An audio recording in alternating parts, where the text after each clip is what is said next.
congratulations on the win. I was kind of wondering, how would you react if your team ever got off to a fast start one of these games? I don't know, because I haven't had a chance to react to that. It's been a while. Usually it's if we do, it's on the road, but it's frustrating. And this today, I was frustrated at halftime because they had 12 offensive rebounds on us.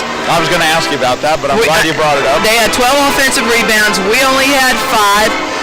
We were lucky. They were like 2 for 15 from three-point range. They had a number of threes go in and out, and I felt like they outplayed us the first half, that we weren't matching their intensity.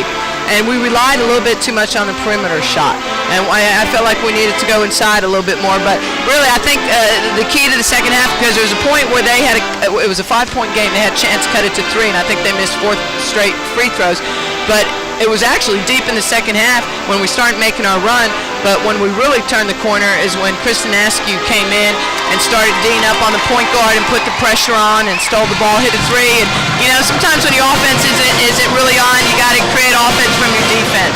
You certainly don't want to make an excuse, but the starters played a lot of minutes Thursday night in that triple overtime game. How much of an effect do you think that had this afternoon? Oh, heck, Greg, they're 17, 18-year-old kids. They had 2 days off, but no, actually they had a lot of pep in their step today in shoot-around. I really thought we'd come out and play better at the beginning, just because I felt like we were refreshed. Now, yesterday in practice, they were still tired.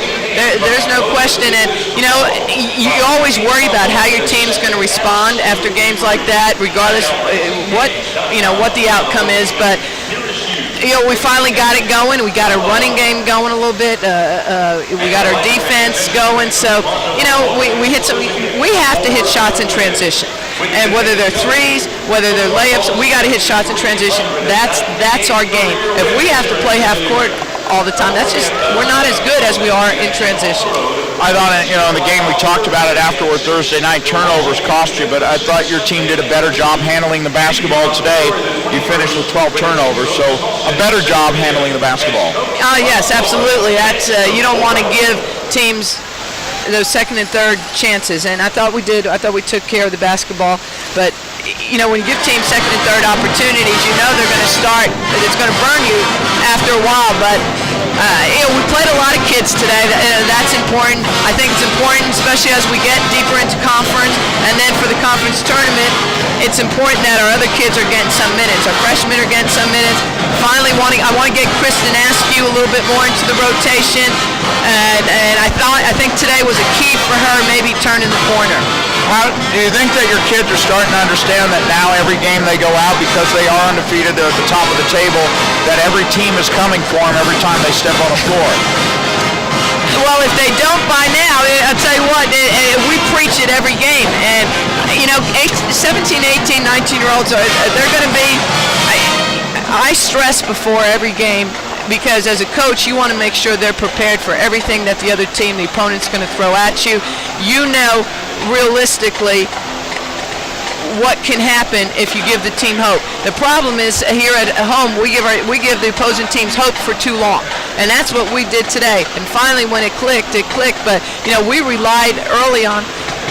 Keena and Akil were really the only ones scoring, and it was a tough night for Alicia. She's got to be more consistent, because we need her to be aggressive.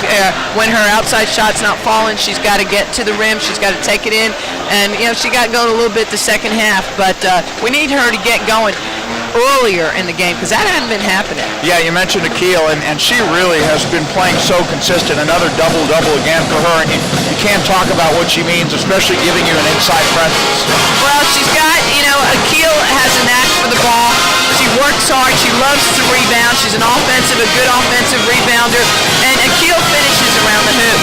And you like that. You're comfortable with her down there, and she needs to be involved. And as Ray, against UTEP, I think the reason we won that game is because the 3 players that we rely on most for our scoring really led us that game, and that's Akil, Alicia, and Keena, and those are the 3 that we're going to rely on to give us the offensive production.